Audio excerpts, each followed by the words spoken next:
and you sleep over it, in the morning the answer comes. You'll be surprised. Keep a pad and a pencil by your bedside. When the answers come, immediately jot down, write down.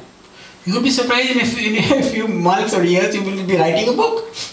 Because those are your inner queries, your inner promptings, your inner sadhana, and whatever the questions and answers and doubts that are in you will be answered by your consciousness, by Swami speaking to you in silence. Maharishi Ramana used to say, silence is the highest form of prayer. Mother Teresa used to say, in silence, that the grass grows in silence, the flowers bloom in silence, the sun and the moon move in silence. Why not us? We make so much of a noise. Because why do we make noise? Is because we want to be heard. That is the reason. So maintain this silence. And second thing I would suggest is, no matter how busy we are here in the Western world, it doesn't matter how attractive the objects of the world are, they attract your attention. This, fed up with this, now this, okay, I'm fed up with this, or now this, try this, no end to this. So this is a perfect place to practice contentment. What you have is what you need. Not desire. What you need, God will give you, Swami will give you.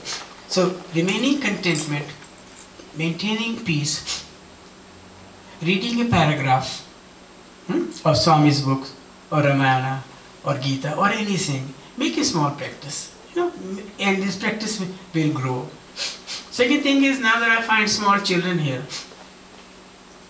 I have learnt in meeting many sages and saints in our life. One saint, he was flying with me. The flying was a grace, and he was flying in Swami Dayanaji. And he said, Swamiji, I said, Swamiji, I would like to be with you this evening, have satsang with you here. He said, okay, come over. I told my wife, hey, Swamiji is calling us, let us go. She said, no, you go. I have duties at home. Our daughter's birthday today. It was 7th of November, and I'll have to, we called people, prepare and all this stuff. You go. I said, you're missing out satsang with Swamiji. At least something good will get into us. Come. She said, no, I'm not coming. I have a duty to do. So I got an eye. Okay, don't come. I'm going. So I sort of got an eye. I went. Had a beautiful satsang with Swamiji. Lots of people asking questions. And each question, you will notice, is our question as well. And the answers are not only him, it's for us as well. So in the end of the satsang, I said, Swamiji, I told my wife, look what she's missed. All this beautiful satsang here with you. And this is what she says, Sharma, isn't she right? That is duty. Duty first. Satsang, if you have time, fine. But satsang is, doing your duty is worshipping God. During the worship, what is worship? So duty is first, it comes first. And then he said something very nice. He said, what you want your children to be, you become. If you want your children to speak softly, you speak softly. If you want your children to walk like this, talk like this, behave like this, or eat like this, or drink like this, or sit like this, you do it yourself. If you want your children to speak the truth, you don't say, tell him I'm not at home. See, so it is we who convey to our children, and we should be an ideal example for our children to emulate the parents. So that message he gave.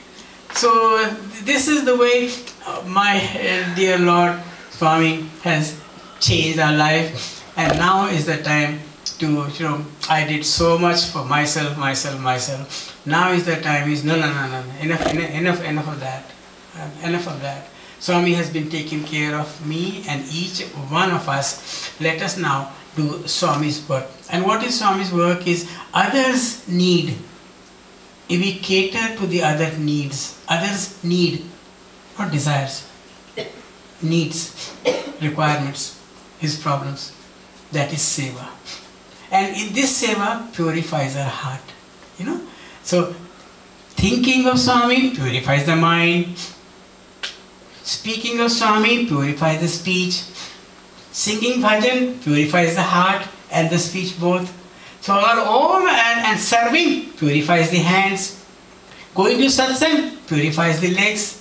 See, so every part of our body is for our dear Satya Sai Baba, our dear Lord, and at His service, and that is being in the service of our dear Lord Swami. And the last message, I always say that the icing upon the cream, we were sitting in the veranda, and then in one of the interviews, I told Swami, whenever I have go on a flight, there's a picture. There's a picture of you standing like this. I always touch the your divine feet and then go for a flight. Then Swami says, Sharma, Sharma, Sharma. You are such an old devotee. What are you talking? Are Baba, I'm not in the picture. I'm in your heart. I'm not in the picture. I'm in your heart. So he grilled into me. He grilled into me that he resides in the hearts of all people. That is what our dear Lord Swami is.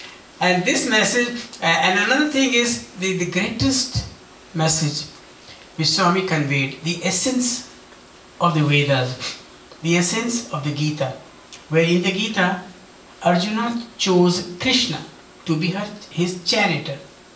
Duryodhana chose Krishna's army. This choice is between us. What do we want from God? God Himself or anything from God? So he came, there was a little boy sitting, 6, 7, 8-year-old boy. Swami comes popping a laddu in his hand. He says, hey Bangaru, gold. You want laddu? He says, Swami, no.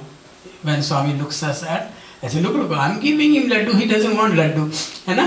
See, he is conveying his message, not only to the boy, through the boy, to all the people sitting in the veranda, and now to all of you sitting here, he conveys the message. And then he asks, you don't want laddu? Say no. Then what do you want? Say, I want Swami. So why do you want Swami? He said, if I have Swami, the laddu comes along. So this is the final message. Don't ask anything from Swami. Ask for Swami himself, and the peace and love always comes to you. Okay. Sayonara, sir. Thank you so much for giving me this opportunity.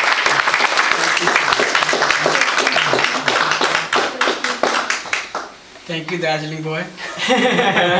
Thank you, all of you, for giving us this privilege of having satsang with you in a divine place like this. I'm so happy to be here. Thank you so much. And last year, I heard Captain Sharma is coming. And while I was a student, we had a classmate, an institute mate. Even his father was a pilot. So I was thinking, I had that imagination or the impression of that person is coming. So I had that vision in my mind. So, and a very short noticed small gathering was planned at Danny Uncle Singh's place. So here we were in the sitting room at Uncle Ji's place waiting for Captain Sharma. And I was hoping that Captain Sharma is my friend's father, like that impression, like tall man. You know, then we were waiting, and finally he arrives.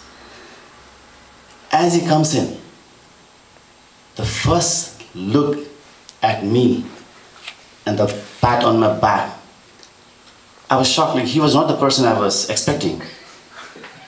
But he says, how are you? The same, I felt as if I saw Swami. This is not an exaggeration. The way he looked at me, the way he patted on my back was no difference than Swami. This is my experience. So are in touch, not physically, like spiritually, mentally with a divine being, they also turn divine. So we are very, very, very fortunate today to be in the presence of pilot. We say retired pilot, but as I was listening to him, he didn't retire. Before retirement, he was flying a pilot turning that side, but now he is flying this facing us. he's flying all of us every time to wherever we have to be. Anyways, thank you so much. And Uncle, whenever you are in Vancouver, please make it a point or find a time to be with us. And also I thank Danny Uncle G for organizing this and being the contact for all of us, and hope that in future too we'll have this kind of moment all the time.